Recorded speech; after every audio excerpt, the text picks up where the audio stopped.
We're going live now. So wonderful. So for everyone that's joining us, this is Gary Armstrong from G Adventures. And Gary, take it away. Tell us a little bit about G Adventures. And I know we're going to sort of focus on Africa today. Absolutely, cool. Thank you everybody for joining us this morning, still good. And thank you, Lisa, for putting this together.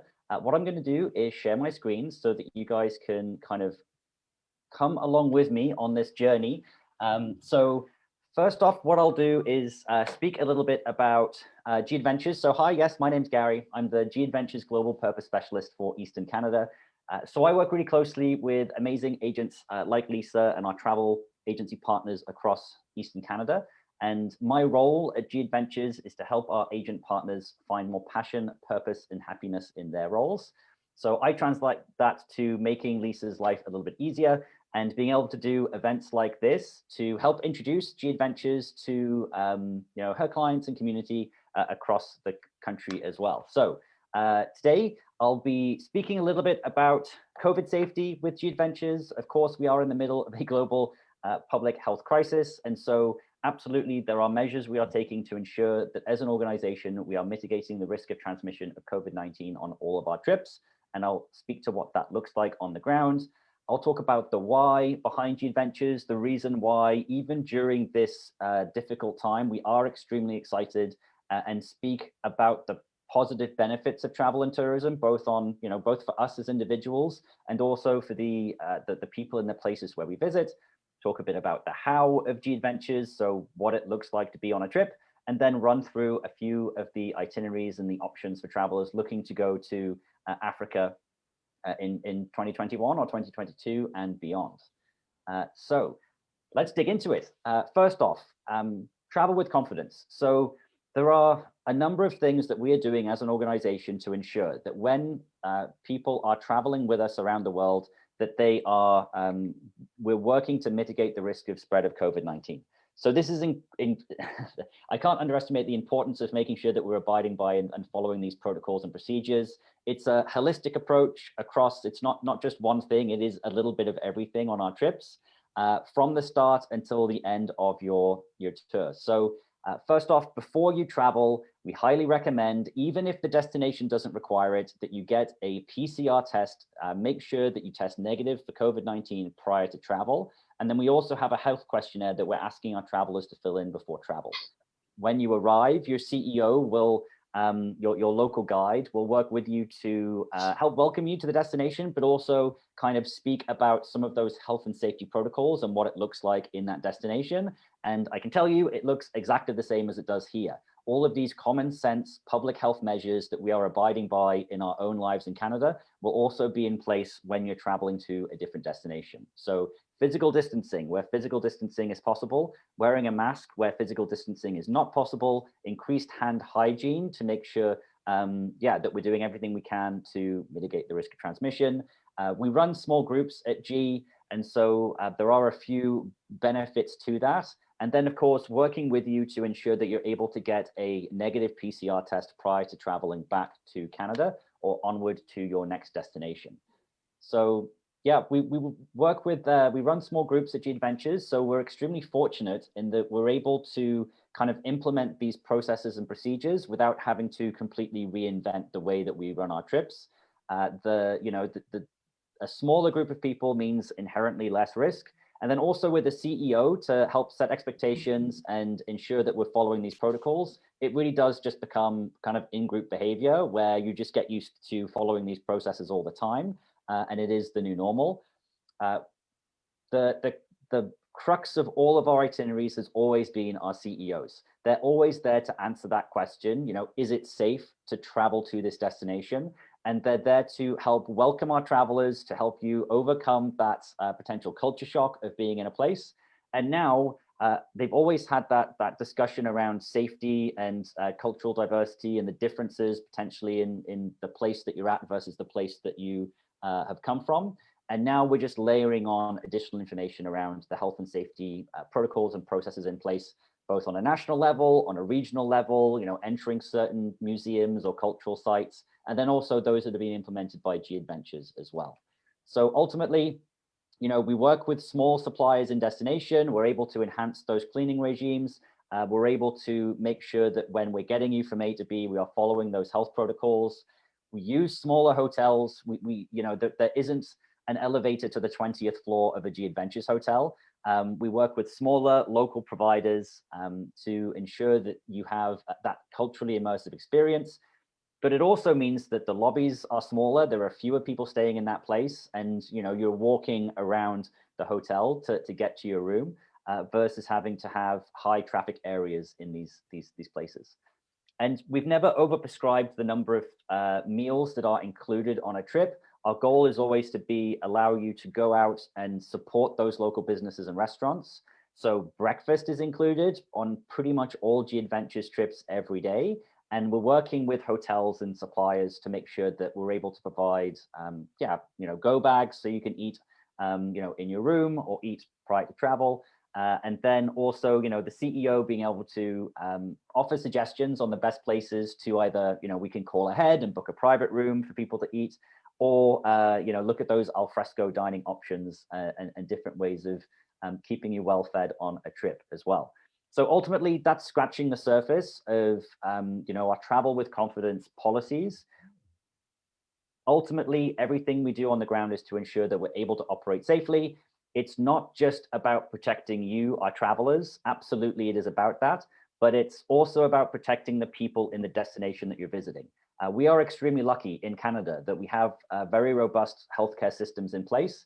Many of the rural, remote communities that we travel to as an organization and allow our travelers to explore may not necessarily have that same robust healthcare system. So even once we're vaccinated in Canada, when we reach herd immunity here, it is going to take longer for the vast majority of the populations in different places around the world to reach herd immunity as well. And so these travel with confidence policies and processes will be in place for the foreseeable future until we see that herd immunity everywhere in the world.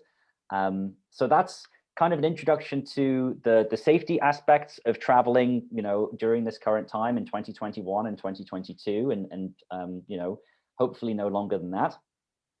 And this is where I tend to introduce the why, the reason why we exist as a company, the reason why we are still so excited to be speaking about the benefits of travel and tourism. And ultimately, we are a Canadian company. We were founded by this guy. His name is Bruce. Back in 1990 on this ethos, this dream that travel can be a force for good, that simply by going on a vacation, you are having a positive impact, that the travel industry is a fantastic mechanism for wealth redistribution, that the industry takes some of the wealthiest people in the wealthiest countries in the world to visit some of the poorest people in the poorest countries in the world. So, why can't more of the money that we invest in travel, the billions of dollars that's spent on travel every year, why can't more of that stay in local economies and lead to positive outcomes for the people in those places?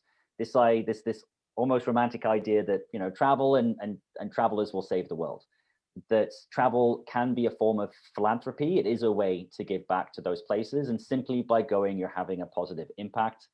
So for us at G, we want to make sure you're having a great trip. You're going to these destinations to see and do and learn and experience the wonderful diversity of cultures and experiences around the world. So G for good, all that stuff that we do in the background to ensure that you're having a positive impact simply by traveling is all encompassed in this G for good. So there's a few ways that we do it. We have our Ripple score. You'll see on the vast majority of our trips a number out of 100, a metric that shows you the economic sustainability of that trip. So out of all of the money spent for in-trip costs in destination, how much of that is staying in the local economy? So this isn't G Adventures counting our own beans. This is a third-party organization that audited our entire supply chain to show you, our travelers, and give us transparency as to how much of the money that you're spending is staying in that local destination.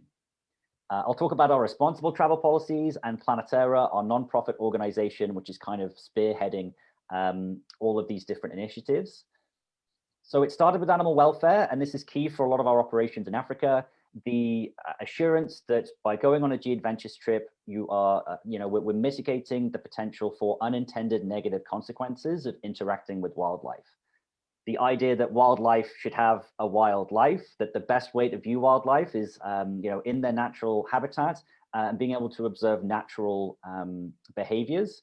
And so, a commitment on our part to ensure that there is, no tiger temples, no shark baiting and diving, no elephant rides, no dolphin experiences on any G Adventures trip, no way of interacting with wildlife that may lead to potential unintended negative consequences for those animals. We also work really closely with a number of indigenous, rural, and remote communities around the world. And we have a policy to ensure that that is a two-way conversation, that we're in dialogue with those peoples in those places, that it is a cultural exchange, an opportunity for these unique cultures to share their history and their way of life with our travelers, and do so in a way they can tell their stories in their way. And of course, when we go and visit, they also have the opportunity to learn from us about what life is like in Canada. And it ensures that, that we're not having any unintended negative consequences on their way of life. Often, prior to the pandemic, there was a lot of media scrutiny of mass tourism and over tourism. It would focus on, Venice and Rome and Amsterdam and Iceland. And ultimately, 50, 100, plus people visiting a village or a town of 50, 100 plus people every single day can have consequences. And so we need to make sure that we're cognizant of that and working to mitigate any unforeseen consequences. And finally, our child welfare policy. So again, ensuring that we're protecting youth, specifically at-risk youth around the world. So no orphanage visits, no active school visits on any G Adventures trip.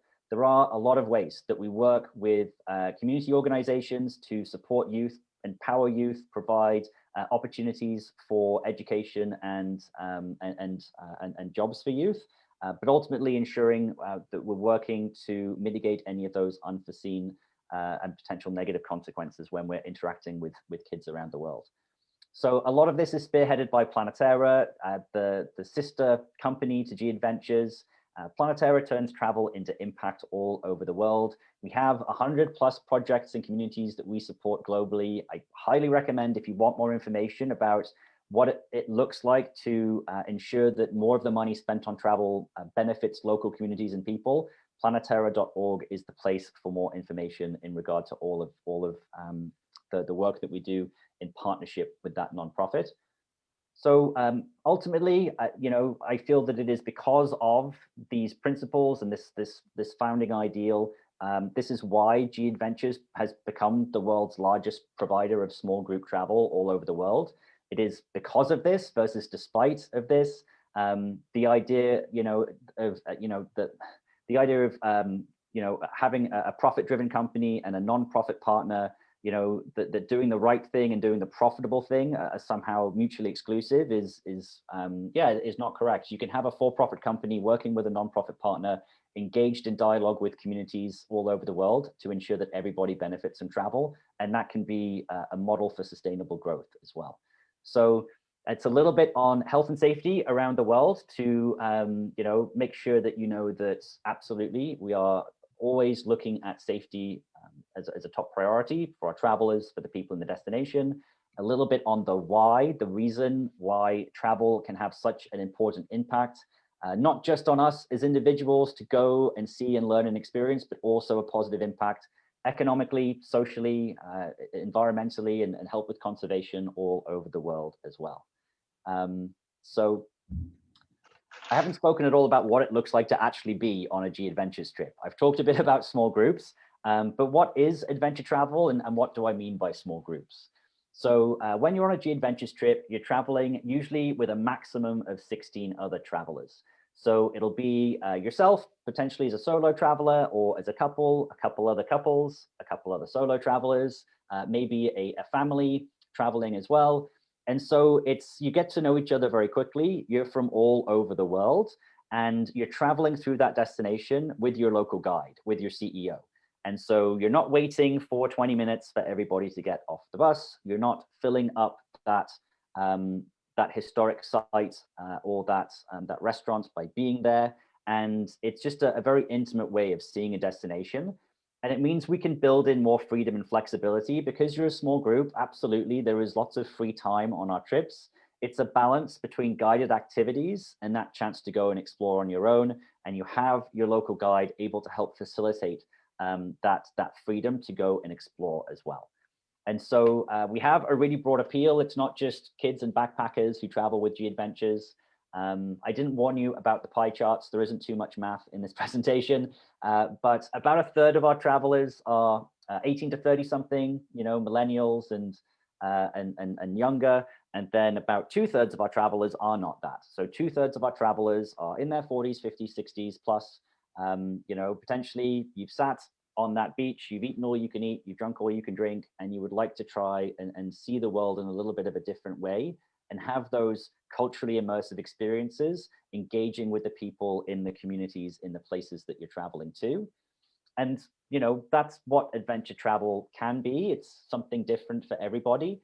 Ultimately, our goal at G Adventures is to give you the opportunity to push your comfort zone just a tiny bit, to visit that place that you've always dreamed of seeing, potentially since you were a little kid and learned about it in your history or your geography class, to know that when you go to that place, that you're going to be well looked after and well cared for, and that it is safe to go there because we don't operate anywhere where it is not safe to travel to. So adventure really can be whatever it means to you. It doesn't have to be sweating up a mountain and carrying a backpack, although it can be that. It could be, trying that cuisine that you absolutely love having at home and then having the opportunity to try it in the destination, where it was created. It could be, just having a conversation with somebody who doesn't speak English as a first language in a destination to learn more about their culture and way of life. So adventure really is what you make of it. And we don't break our trips down by destination. We do it by style of travel because everybody wants to travel a little bit differently. And so what we offer is the whole world within each of these styles of travel. And so our classic trips is the vast majority of what we do. It's hotel, not hostel, although with a lot of our African itineraries, there is camping, although the tents are set up prior. And it's just a way to make sure that we're getting you into nature and keeping the cost down on those African tours. But for the vast majority of those classic trips, hotel, not hostel, a guided experience, but that balance so that you do have free time to explore on your own. Centrally located, locally owned accommodation and transportation. So when you check into your hotel, if you would like, you can instantly be where you want to be and go and explore that town, that city, that region. We have 18 to 30 something trips, which are, budget focused, assisted backpacking for 18 to 39-year-olds. We've got our National Geographic Journeys. You'll notice the t-shirt. We have a strong collaboration with that organization. This is for those who want to be more comfortable on their trip. Upgraded accommodation throughout the journey, which means the price point is a little bit higher, but more educational content and a little bit more structure as well. So more inclusions on that trip. The clue is in the title of many of these. We have our active trips if you want to hike up mountains. We've got our marine itineraries if you want to be on the water. The best source of more information on all of these different styles of travel is going to be Lisa, her team, your local travel agent, who can make sure that if you're looking at a specific destination, that they're recommending the correct travel style for you with G Adventures. If we put it on a line, 18 to 30 something is going to be, budget focused and cost effective, and often is going to be, the accommodation is never the most important thing on those trips.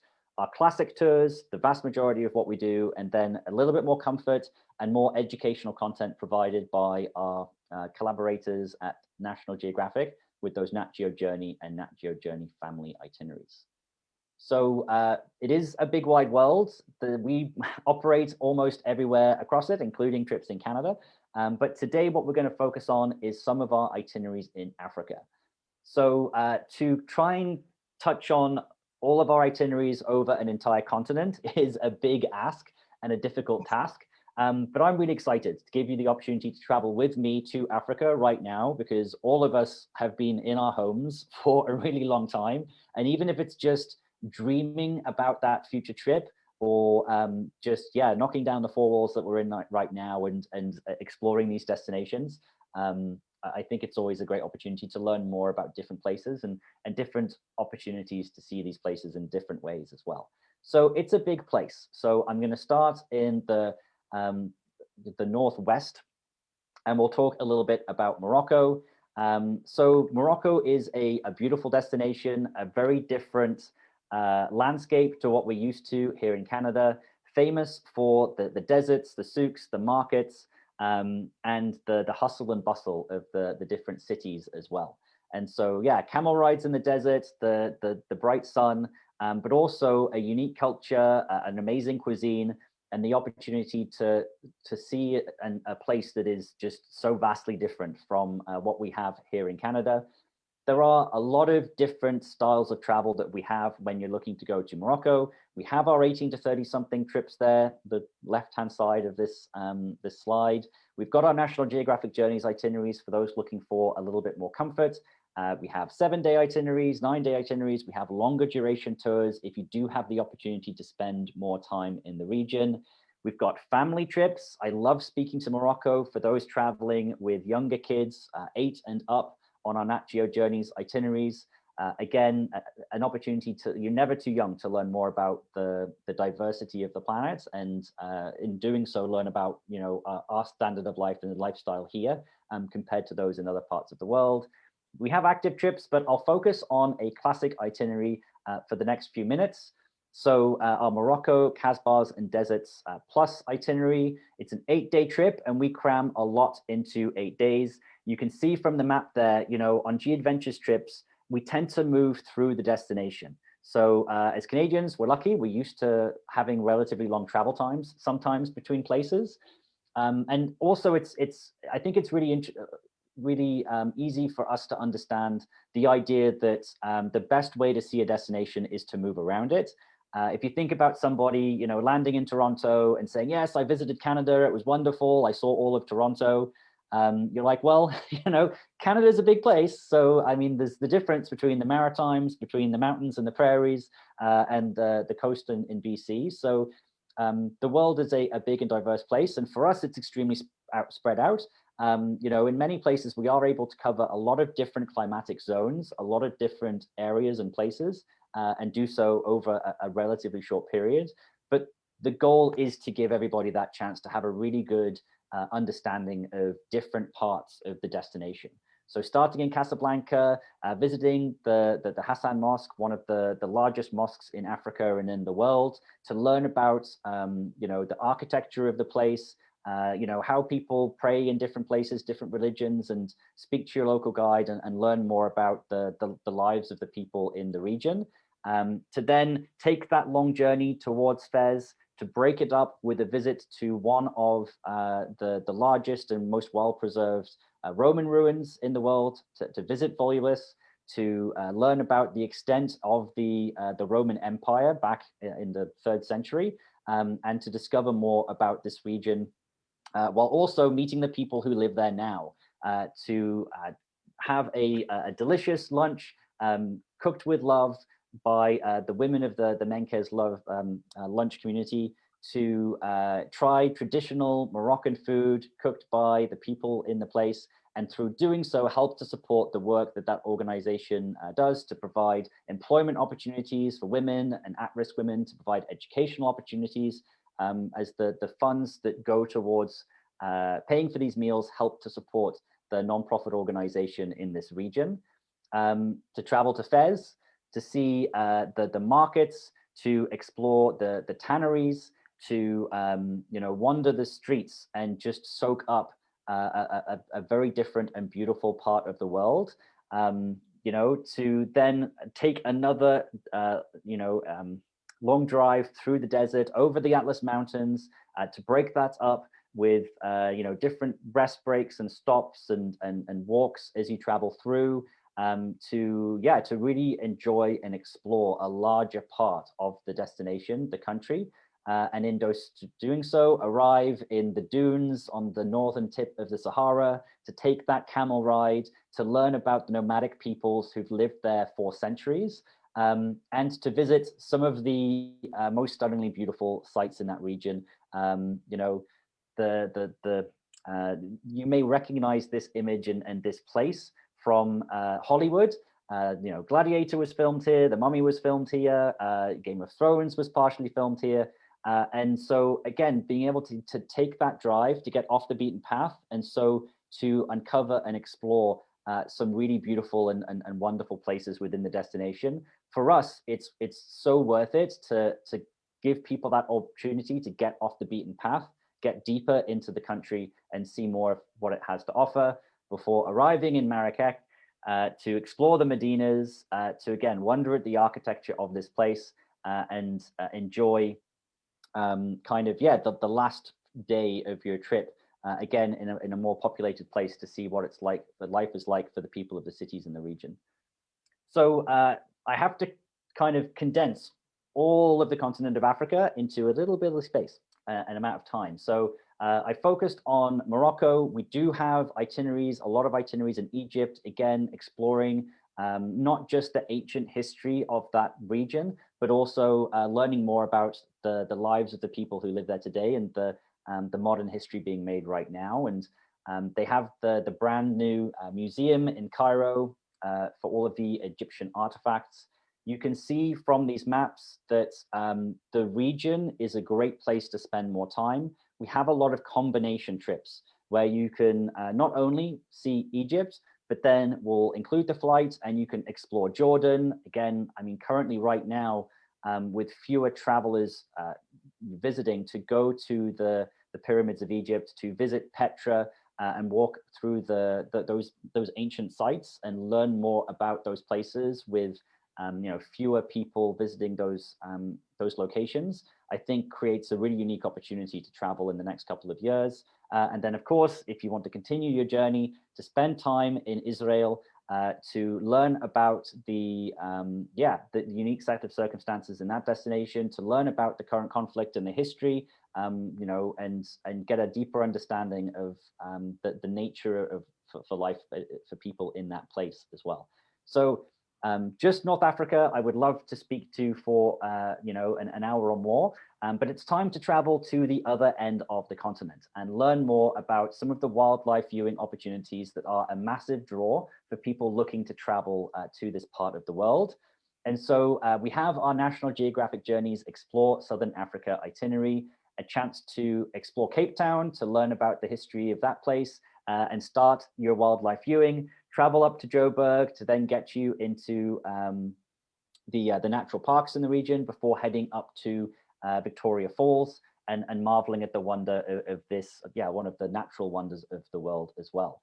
And so, arriving in Cape Town, getting settled in, getting over that jet lag, meeting your CEO, learning about the current health and safety measures, meeting the rest of your intrepid group of travelers, traveling to the Kirsten Bosch Botanical Gardens, your first opportunity to really learn about wildlife and see the extra educational content that we build into our Nat Geo Journeys trips, to go through that botanical garden with a local expert, a behind the scenes look, because National Geographic help partner and fund these gardens. And so they give us access to their experts as you're learning about the fauna and the flora within this special region, before then having the chance to go and enjoy a peninsula tour to explore the southern westmost tip and the Cape of Good Hope, to see the lighthouse that would keep the ships off the rocks for hundreds of years, and then start your wildlife viewing to meet these little guys, to learn more about the African penguin, and also known as the jackass penguin. They are extremely gregarious and interesting little creatures. And so this is where your wildlife viewing starts, is on the southernmost tip of the continent of Africa. On a lot of our itineraries, we will build in that free time, those free days, to give you that opportunity to explore at your own pace a little bit deeper, the things that you want to do, to take that trip up to Table Mountain, maybe very early in the morning to watch the sunrise, to maybe do some wine tasting, to get out of the city and learn more about the terroir and the wine growing process in that region of the world. South Africa, of course, famous for its wines, to explore the vineyards, to relax and to roam and to enjoy the beginning of your vacation in Southern Africa. prior to traveling up to Joburg to have a visit through the township of Soweto to learn about the struggle against apartheid and to learn more about Nelson Mandela and visit the museum dedicated to him in that city, before taking, again, a little bit of a longer drive, the Panorama Drive, broken up with absolutely spectacular scenery as you travel towards some of the most majestic wildlife on the planet, to visit Korongwe and Kruger National Park, to charge your camera batteries, to get ready to learn more about the habits and nature of the animals in these national parks. I mentioned the camera charging here. So these are the vehicles that we use in Korongwe on our National Geographic Journeys itineraries. Again, these groups max at 16, so you'll have 2 vehicles when you're traveling through the park. And this is why you're there.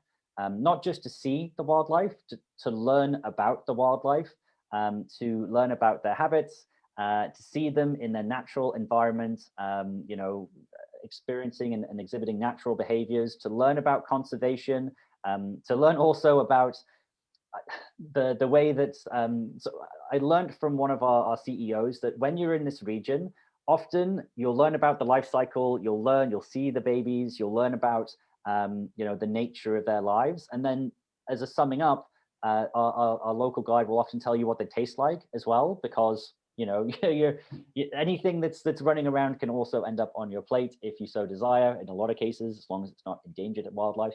But of course, it's just one of those quirks of being in the region where you learn all about the animal, and then you find out what they taste like as well. So a massive diversity of wildlife, not just the big 5 animals, but everything else in the region. And with our National Geographic friends, we're able to also have access to their experts. So when you're in Korongwe, to meet with the conservationists working at the Cheetah Metapopulation Project. This is the example that I tend to use when I speak about the additional educational content on our Nat Geo tours. So if you have questions around the impacts of climate change, the impacts of tourism, the impacts of poaching on animal numbers and habitats and ways of life, then speaking to the researchers who are physically there counting the animals and working on policies to help conserve those populations, there is no better expert to be able to give you those answers.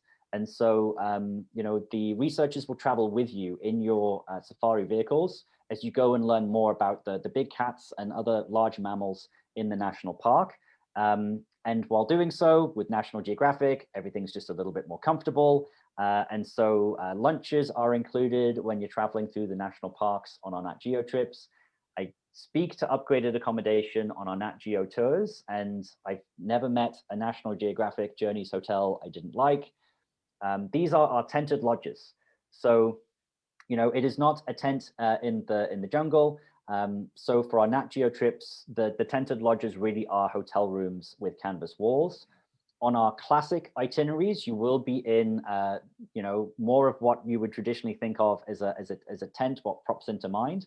And so that the largest difference between our classic trips and our Nat Geo trips is found in a lot of our itineraries in Africa, where if you're looking for a cost-effective option and the opportunity to be comfortably well looked after in destination, then we have our classic tours. If you really want that extra level of comfort in accommodation, that's where the National Geographic Journeys will really give you the opportunity to do that.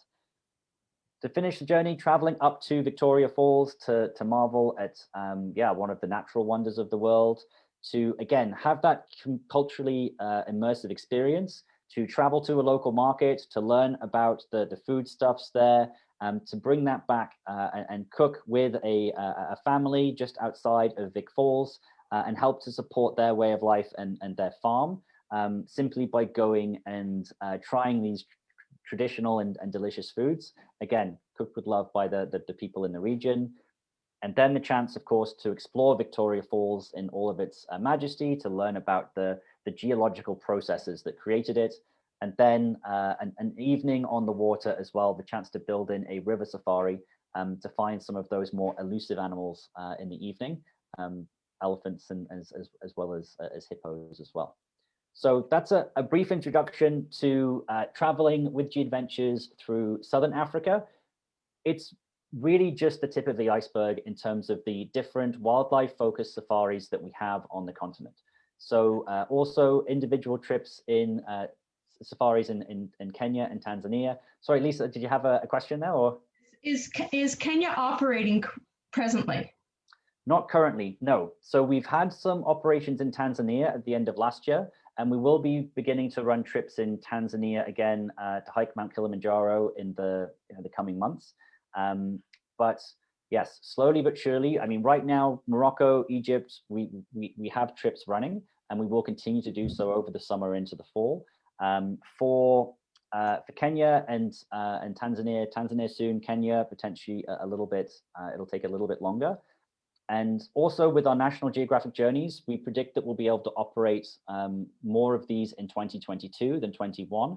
So if you're looking to travel in the next, this year, the end of this year, if what we all hope is true comes true, where we're able to mitigate the community transmission in Canada, if we're able to safely relax border restrictions and re-entry restrictions into Canada, as more and more people are vaccinated here and around the world, then the hope is that, by the fall and into the winter, we'll have more operations in these destinations and more of an opportunity for our Canadian travelers to visit. And pre-COVID, were G Adventures operating any Kenyan coast tours? We didn't have anything on the coast, no. So just wildlife-focused itineraries touching on the national parks in the region. Okay, very good. Okay. Are there any other questions? By all means, jump in. Yeah, sorry, I'm on a bit of a roll. I'm trying to cover all of Africa in this short time, but absolutely, ask away for any questions. It's such a diverse continent. I mean, your analogy of like comparing, one end of Canada to the other, or the United States, you can't go to Boston and say you've seen all the US. No. And so the same thing with Africa. It's just so incredibly diverse. And I know myself, one of the top spots I'm hoping to get to is Morocco. I can't believe all the times I've been to Spain and I haven't made my way to Morocco. It's just right next door. And that's the beauty of that destination. And it's, I think, a reason why we've seen a massive growth in popularity over the last few years for travelers looking to go to Morocco. If you've been to southern parts of Spain and Moorish Spain, then it really is, it's not a massive leap, but it is still a very different culture and way of life. And for us, relatively close in terms of travel time. Yes, absolutely. Well, if there are no more questions, I just want to add this will be posted on my YouTube channel, which is Lisa Booth. And if anyone has any questions, you can always reach out to me for that. And I want to thank you, Gary, so much for joining me this morning. And more than every time I hear you speak, I'm dying to get there. Yeah, and that's always my goal, right? Is this idea that travel is a force for good, that it's been paused right now for the longest time, that we've had that privilege of travel unfortunately taking away from us. And I think that's going to ensure that we really do appreciate it when it comes back and are able to, once we're able to go and explore the world again. Right, and one of the things to consider now is that with that, as you had mentioned, with vaccinations ramping up, there's going to be more demand. Yes, for sure. So it's interesting because what we're speaking to right now at G Adventures is book now to travel later, to hold that space on a future departure, be it in 2021 or into 2022. Because as we see more travelers being vaccinated, it's stimulating a lot of demand. And ultimately, you get that inflection point where, a lot of people have been vaccinated and begin to start thinking about their trips. And we run small groups, and so ultimately, we'll end up with that situation where we sell out on a lot of our tours. So if you're constrained by certain times, the specific times you want to go and see a destination, then I'd highly recommend booking early to avoid disappointment, to ensuring you get those dates. And then we have that flexibility, right? So it's a $350 lifetime deposit. to hold space on a future G trip. If things improve far quicker than we expect, then obviously you can bring that trip further forward. If for any reason you feel like, we need to postpone that trip, then you can push that date further out. But you know that you've got something held and can start really looking forward to and dreaming about that future trip. Absolutely, absolutely. Again, I want to thank everyone who's joined me, whether it be on Zoom or Facebook Live. And thank you, Gary, for taking the time to join us. And everyone have a lovely weekend. Cool. Thank you so much. Thanks, Lisa. Thank you. Take care. Bye.